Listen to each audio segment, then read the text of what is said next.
দেখা গেল তোমার যেটা উঠছে তোমার গায়ে গায়ে উঠছে। তুমি যেই টাকাটা ঢেলেছো মানে যেই টাকাটা তুমি প্রত্যেক মাসে দিচ্ছ হয়তো সেটাই উঠছে। হয়তো ৫০০, ১০০ টাকা, ১০০০ টাকা কম হচ্ছে। কিন্তু তোমাকে কিন্তু ওখানে টিকে থাকতে হবে। তোমাকে টিকে থেকে কিন্তু জায়গাটাকে বার করতে হবে। আমি যখন ২৩ সালে এখানে যখন আমি সোলো কাজ শুরু করলাম, আমার কি ১ম এ কাজ হয়েছিল? আমি তো পুরো মানে হয়ে গেছিলাম, ডিপ্রেশন চলে গেছিলাম যখন আমি হাবড়াতে ছিলাম।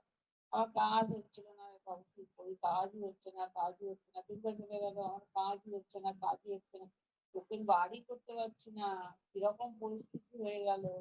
তখন ওই কি করবো? ওই নেয়াটাকে বেশি করে করতাম আর ওইটাকে কম করে কম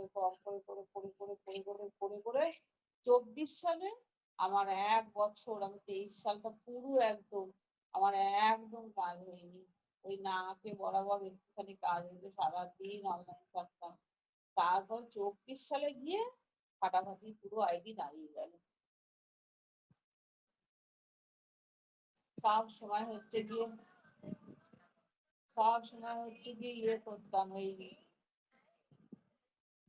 হ্যাঁ, হ্যাঁ।